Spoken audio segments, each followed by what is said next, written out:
MB creative talks. ఈరోజు మనం మాట్లాడుకోబోయే movie వచ్చేసి welcome to music shop Murthy. So ఈ మూవీ గురించి ఏం చెప్పాలి, ఎలా చెప్పాలి అనేది నాకు ఇంకా అర్థం కావట్లేదు. ఎందుకంటే ఇదేమీ ఒక హీరో గురించో, లేకపోతే హీరోయిన్ గురించో, లేకపోతే స్టోరీ గురించో చెప్పేది కాదు. ఎందుకంటే ఇది మన కథ, మన అందరి కథ. అంటే స్టోరీ మన గురించి అని కాదు, కానీ ఆ స్టోరీలో ఉన్నటువంటి కంటెంట్, ఆ సోల్ అనేది కేవలం ఇది మనకు సంబంధించింది. నిజానికి చెప్పాలంటే ఈ సినిమాలో హీరో హీరోయిన్స్ అనేది ఏమీ లేదు. కానీ ఈ సినిమాలో మనం చెప్పుకోవాలి అంటే గొప్ప విషయం ఏంటంటే స్టోరీయే పెద్ద హీరో. ఇందులో మెయిన్ లీడ్ చేసినటువంటి వాళ్ళు ఎవరున్నారంటే అజయ్ ఘోష్ అండ్ చాందిని చౌదరి. నిజంగా ఈ క్యారెక్టర్స్ మనం సినిమాలో చూసినప్పుడు మనల్ని మనం రిప్రజెంట్ చేసుకున్నట్టు ఉంటుంది.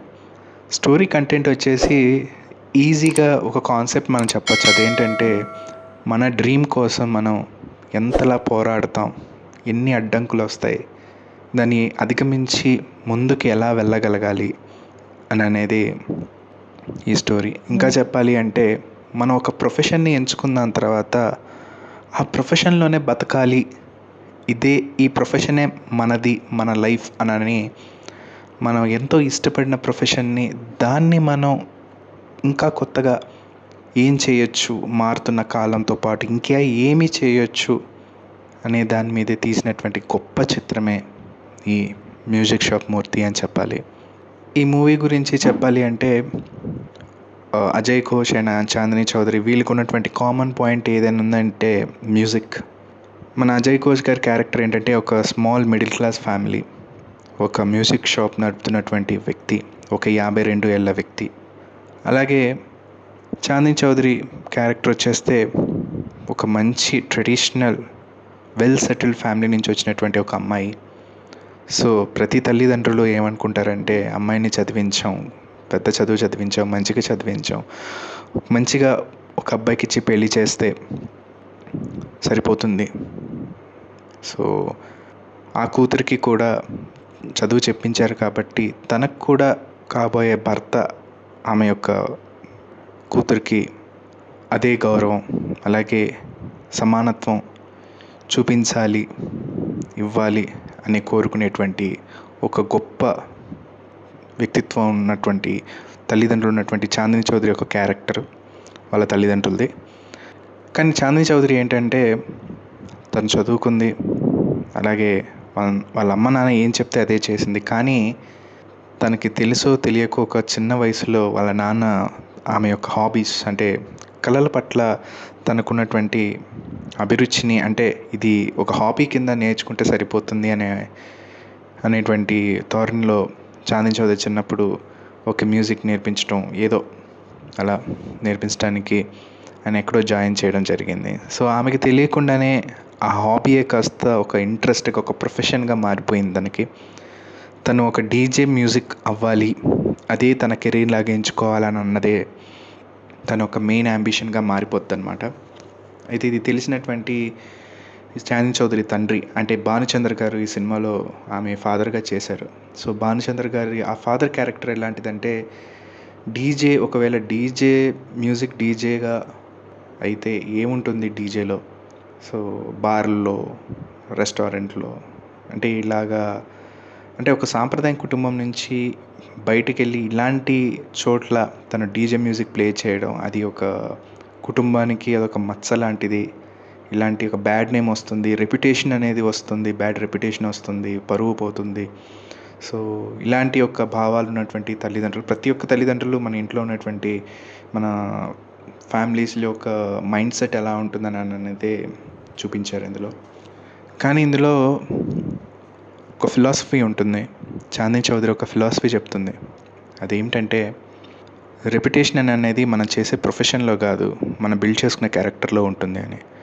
నిజానికి చాలా కరెక్ట్ అనిపించింది. ఎందుకంటే చాలామంది రెప్యుటేషన్ అంటే మన బయట ఎవరైనా, మన తల్లిదండ్రులు కావచ్చు, లేదా బయట నైబర్స్ కావచ్చు, ఫ్రెండ్స్ కావచ్చు, లేదా చుట్టాలు కావచ్చు, ఎవరైనా సరే చెప్పే మాట ఏంటంటే రెప్యుటేషన్ అనేది మనం చేసే ఉద్యోగం బట్టి, మనం చేసే హోదా బట్టి ఈ రెప్యుటేషన్ అనేది కేవలం ప్రొఫెషన్ చూసి రెప్యుటేషన్ అనేది ఇప్పుడు మైండ్ సెట్స్ అంతా అలాగే ఉన్నాయి. కానీ యాక్చువల్గా రెప్యుటేషన్ అనేది మనం బిల్డ్ చేసుకునే క్యారెక్టర్ బట్టి ఉంటుందని అనేది ఆ ఫిలాసఫీ నాకు చాలా బాగా నచ్చింది.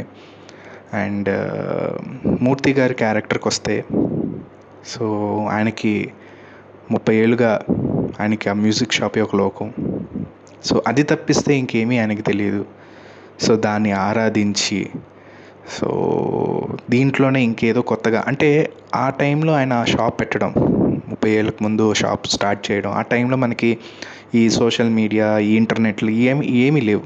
ఆ టైంలో అతనికి బాగా సాగింది. కానీ ఎప్పుడైతే ఇంటర్నెట్ వచ్చిన దాని తర్వాత మెల్లిమెల్లిగా ఈ మనం ఈ ఇంటర్నెట్కి అలవాటు పడటం, ఫిజికల్గా ఒక షాప్కి వెళ్ళి ఆ ప్రోడక్ట్ ఏదైతే కావాలనుకుంటున్నాం మ్యూజిక్ సంబంధించింది తీసుకోకపోవడం, ఇలా తగ్గిపోవడం వల్ల తనకు కూడా కస్టమర్స్ తగ్గిపోవడం. సో ఉన్న దాంట్లో కూడా ఆయన ఒక మ్యూజిక్ షాప్ పెట్టి వాళ్ళు ఎలక్ట్రీషియన్ పెట్టేసి, సో ఎక్కడైనా పెళ్ళిళ్ళు కానీ పార్టీస్ కానీ వెళ్తున్నప్పుడు ఆ విధంగా అక్కడ మ్యూజిక్ అరేంజ్ చేయడం, ఆ విధంగా ఆయన ఎంతో కొంత సంపాదించుకుంటూ అలాగా తన ఫ్యామిలీని నెట్టుకొస్తూ వచ్చేటువంటి క్యారెక్టర్.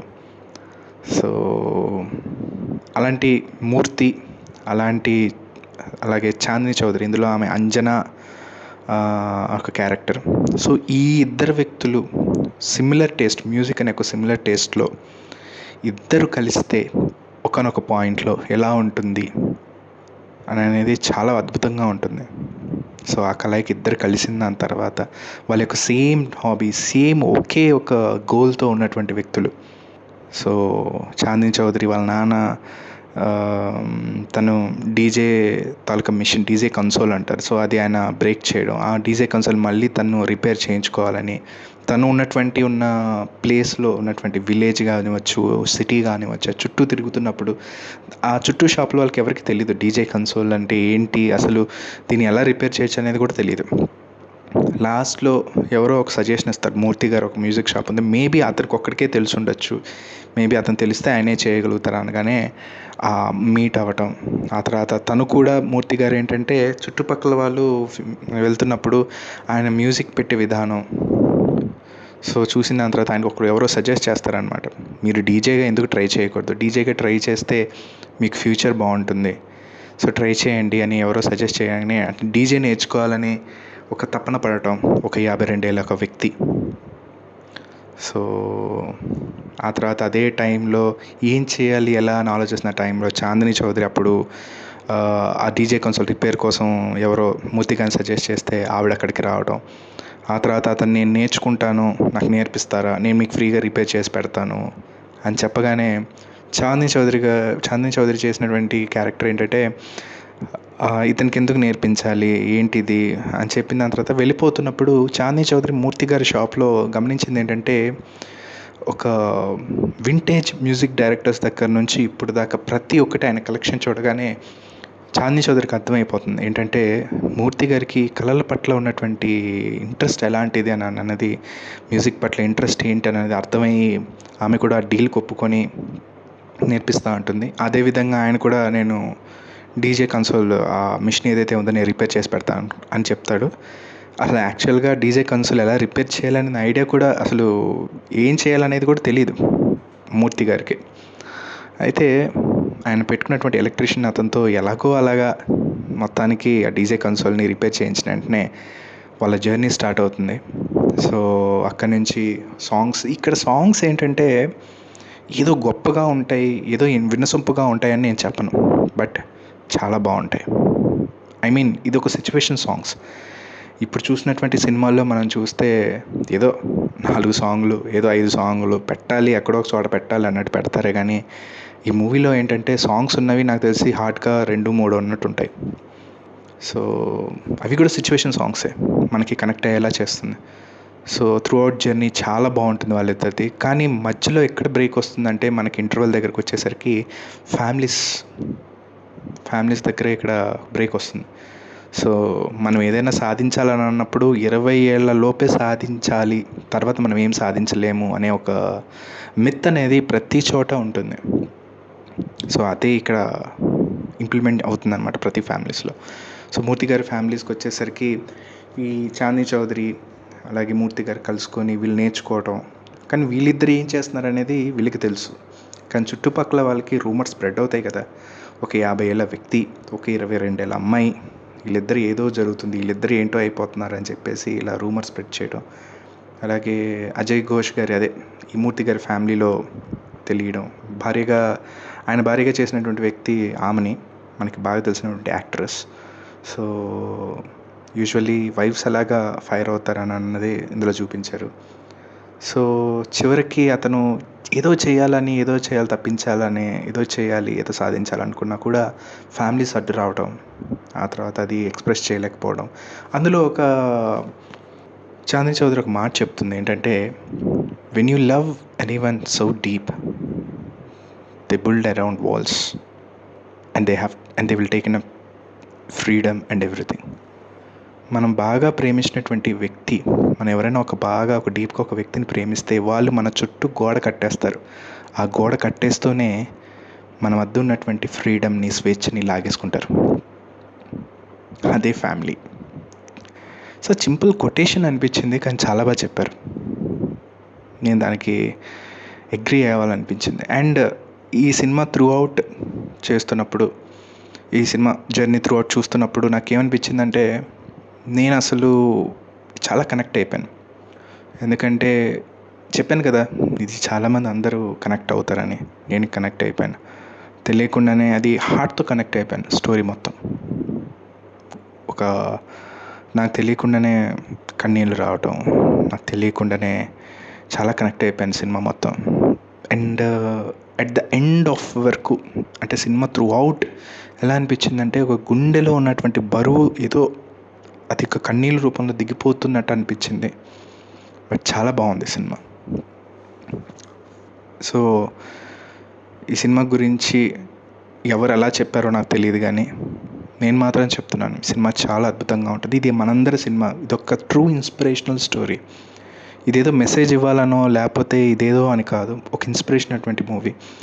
ఆ తర్వాత మూర్తి గారు సెకండ్ ఇంటర్వెల్ దగ్గర అయిపోయిన తర్వాత, సెకండ్ ఇంటర్వెల్లో మనం చూస్తే ఆయన సిటీకి వచ్చి, సో చాందిని చౌదరి దగ్గర నేర్చుకున్నటువంటి డీజే ఏదైతే ఉందో అక్కడ తను ప్రూవ్ చేసుకోవడం, అక్కడ తన హర్డల్స్ ఇలాంటి ఇబ్బందులు ఫేస్ చేశాడు అనేది చూపించారు. బట్ ఇక్కడ సాడ్ ఎండింగ్ ఏంటంటే, ఆయన భార్యగా చేసినటువంటి ఆమెని అందులో చనిపోవటం నాకు అది చాలా నచ్చలేదు. బట్ ఏదో ఎక్కడో ఒక చోట స్టోరీకి ఒక ఎండ్ పాయింట్, అంటే మనం లైఫ్లో అన్నీ అనుకున్నట్టే జరిగితే లైఫ్ కాదు కదా, ఏదో ఒకటి అప్ అండ్ డౌన్స్ ఉంటాయి. సో అదే డైరెక్టర్ చూపించారు. సో అదొకటే నాకు, అది కొంచెం ఆ చనిపోవడం అనేది లేకుండా ఉంటే ఇంకా బాగుండేది అనిపించింది. బట్ మంచి అటెంప్ట్, మూవీ అయితే చాలా బాగుంటుంది. అండ్ ఈ మూవీ ఎవరు చూడగలరు, ఎవరు చూస్తారు అని అంటే, ఈ సినిమాని, కథని, సోల్ని చూసేవాళ్ళు మాత్రమే. దీన్ని చూస్తేనే అర్థమవుతుంది సినిమా కథ చాలా బాగుంటుంది, చాలా చాలా ఇంట్రెస్టింగ్గా ఉంటుందని. అండ్ ఏదో ఈ సినిమాలో లవ్ కోసమో, పాటల కోసమో, ఫైటింగ్ల కోసమో, లేకపోతే భారీ డైలాగుల కోసమో, లేదా ఇంకేదో అని అనుకుంటే ఈ సినిమా అసలు చూడొద్దు. ఎందుకంటే మీరు ఆశించినవి ఏమీ ఉండవు, గివ్వులు ఏమీ ఉండవు. చెప్పాను కదా, ఇలాంటివి ఏమీ ఉండవు సినిమాలు. కానీ చాలా బాగుంటుంది, ఎంజాయ్ చేస్తారు, ట్రస్ట్ మీ. కానీ ఒకవేళ ఇలాంటి వాళ్ళు, మేము ఫైట్లు ఉంటేనే చూస్తాం, ఇలాంటి డ్యాన్స్లు ఉంటే చూస్తాం, లేదా భారీ డైలాగులు, చంపుకోవడాలు, సెంటిమెంట్ ఉంటుంది డెఫినెట్గా, ఫ్యామిలీకి సంబంధించింది కాబట్టి. బట్ మీరు అనుకునే భారీ సెంటిమెంట్లు అలాంటివి కాకుండా, సో అలా ఎవరైతే ఇలాంటివన్నీ ఎక్స్పెక్ట్ చేస్తారో సినిమాకి వీలైతే రావద్దు. కానీ ఇది ప్రతి ఇన్స్పిరేషనల్ కథ కాబట్టి, ఇది మన కథ కాబట్టి తప్పకుండా యూత్ అనే కాదు, ఎవరైనా వాళ్ళ యొక్క డ్రీమ్స్ని ఫుల్ఫిల్ చేసుకోక ఎక్కడో స్టక్ అయిపోయిన ఉన్న వాళ్ళకి ఇదొక ఎనర్జీ ఇచ్చేటట్టుగా ఉంటుంది. అండ్ చాలా బాగుంటుంది ఈ సినిమా. అండ్ నాకైతే బాగా నచ్చింది. సో సినిమా అందరు చూడాలని నేను కోరుకుంటున్నాను. అండ్ ఈ సినిమా, ఇది నా క్రిటిక్ రివ్యూ. యాక్చువల్గా నేను హోల్ హార్టెడ్గా చెప్తున్నాను, ఎందుకంటే చాలా సినిమాలు ఏది బాగుంది, ఏది బాగాలేదు అని జెన్యున్గా చెప్పాలి. నాకు అనిపించిన ఒక ఆడియన్స్గా నేను చెప్పాలి. సో నా పాయింట్ ఆఫ్ వ్యూలో మీకు చెప్పాలి. ఎందుకంటే నేను కూడా కథలు రాస్తాను కాబట్టి, ఒక రైటర్ పాయింట్ ఆఫ్ వ్యూలో నేను కూడా ఆలోచిస్తాను కాబట్టి, ఇది బాగుందా బాగాలేదా అనేది చెప్పడం నా ధర్మం కాబట్టి చెప్తున్నాను. అండ్ క్యారెక్టర్స్ కూడా మీకు ఈ సినిమాలో ఎక్కడ ల్యాగింగ్ అనేది కూడా కనిపించదు. మీరు కూడా ఇన్వాల్వ్ అయిపోతారు స్టోరీలో మొత్తం. అంతలాగా మన ఇన్వాల్వ్మెంట్ చేసుకొని తీసుకెళ్తాడు ఆ సినిమా. చాలా బాగుంటుంది. అండ్ ప్రతి సినిమాకి నేను రివ్యూ ఇచ్చి రేటింగ్ ఇస్తాను. బట్ ఈ సినిమాకి నేను రేటింగ్ ఇవ్వకూడదు. అలా ఇస్తే నేను కథని చంపేసిన వాడిని అవుతాను. ఎందుకంటే ఇలాంటి కథలకి రేటింగ్ ఇవ్వకూడదండి. అందుకనే నాకు రేటింగ్ ఇవ్వడం నాకు ఇష్టం లేదు. ఇలాంటి కథలు ఎన్నో రావాలి. ఎందుకంటే once in a life time ఇలాంటి కథలు ఎప్పుడో ఒకసారి పుడతాయి. అందుకనే నాకు ఈ సినిమాకి రేటింగ్ ఇవ్వదలుచుకోలేదు. ఇస్తే కూడా నేను ఒక సినిమాని, అంటే చెప్పాను కదా రైటర్గా నేను కూడా కథలు రాస్తానని. ఆ కథలో నేనే ఇన్వాల్వ్ అయ్యానంటే అది ఎంత గొప్ప కథో మీకు అర్థమై ఉంటుంది. అందుకే నేను రేటింగ్ ఇవ్వదలుచుకోలేదు. ఒక గొప్ప సినిమా ఎప్పుడో ఒకసారి వస్తుంది లైఫ్ టైం. సో అందరూ ఈ సినిమా చూడండి, తప్పకుండా చూడండి. నేను ఈ సినిమా యాక్చువల్గా ఎప్పుడు వచ్చిందో ఎప్పుడు వెళ్ళిపోయిందో కూడా నాకు తెలియదు. థియేటర్లో ఎప్పుడు వచ్చింది ఎప్పుడు వెళ్ళిపోయిందని. కానీ ఓటీటీలో ఎక్కడో ప్రైమ్ వీడియో మొన్న చూశాను. అట్లాగే ఈటీవీ విన్లో కూడా ఉందని నాకు తెలియదు. ఓటీటీలో మన అమెజాన్లో ఉందని నాకు తెలిసింది. అందులో నేను చూశాను. అమెజాన్లో చూసిన తర్వాత నేను ఈ రివ్యూ ఇవ్వడం జరిగింది. సో ఎవరైతే ఈ సినిమా చూడలేదో వాళ్ళు ఈటీవీ విన్ అనే ఓటీటీ యాప్లో, ఈటీవీ వాళ్ళది దాంట్లో చూడొచ్చు, లేదా అమెజాన్ ప్రైమ్లో కూడా మీరు చూడొచ్చు. స్ట్రీమింగ్ అవుతుంది. సో డెఫినెట్గా ఈ సినిమా తప్పకుండా చూడండి. సో ఇందులో పెద్దవాళ్ళు చిన్నవాళ్ళు అందరు చూడొచ్చు. మీకు ఇబ్బంది పెట్టే అంత సీన్లు కూడా ఏమీ ఉండవు.